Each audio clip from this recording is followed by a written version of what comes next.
इसके बारे में अभी हम यहाँ पर रिवाइज करेंगे एक बार चीज़ों को, मुझे बताना फटाफट से। भारत के राष्ट्रपति होंगे, प्रथम नागरिक होंगे, वही संवैधानिक प्रमुख होंगे। कार्यपालिका की शक्ति जरा बोलना, क्या वास्तविक शक्ति है या फिर ये नॉमिनल हेड है? तो आप क्या बोलेंगे, यहाँ पे नॉमिनल पावर्स हैं इनके पास में, नाम मात्र की शक्तियां हैं। जो आपका रियल पावर्स हैं वो किसके पास हैं, वो तो प्रधानमंत्री में निहित हैं। ठीक है।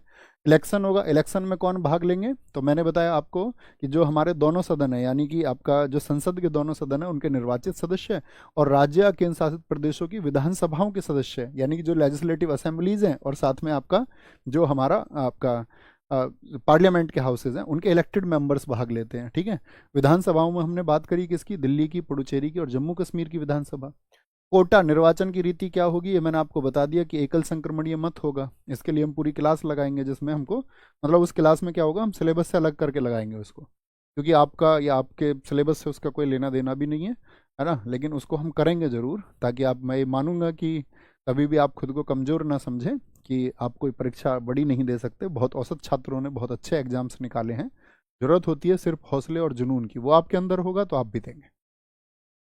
कार्यकाल, लेकिन हम सबका नियम यही है, चाहे मैं हूं या आप हूं, हम सबसे गलतियां होंगी, हम सबको सीखते हुए आगे बढ़ना है, लेकिन हमको आगे बढ़ते जाना है।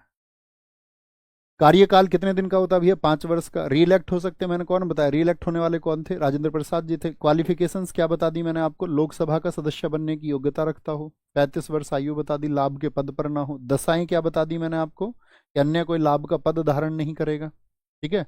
लेकिन याद रख लेना, संसद या आपका जो विधानमंडल है यानी कि पार्लियामेंट और जो लेजिस्लेचर है उसके किसी भी अंग में वो नहीं शामिल होना चाहिए।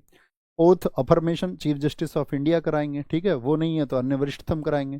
इम्पीचमेंट किसी भी सदन से शुरू किया जा सकता है, जिस सदन में शुरू होगा उसके 1/4 लोग जो है वो साइन करेंगे और 2/3 मेजोरिटी से उसको पास करेंगे। फिर आपका नेक्स्ट हाउस में जाएगा, वहाँ पर भी 2/3 मेजोरिटी से पास होगा। प्रेसिडेंट वहाँ पर क्या कर सकते हैं, अपियर हो सकते हैं, वो उनका अथॉरिटी है, राइट है। लेकिन अगर वहाँ भी 2/3 से वो अगर पारित हो गया तो फिर क्या हो जाएगा आपका, उनको उसी दिन से आपका जो टर्म्स है उनके खत्म मान लिए जाएंगे। रिक्ति, रिक्ति के लिए 6 महीने में मैंने बताया चुनाव होंगे विद इन 6 मंथ्स, और जो नए व्यक्ति को चुनाया जाएगा वो फिर से 5 वर्ष के लिए पात्र होगा। ठीक है भाई साहब, कोई दिक्कत आंसर करने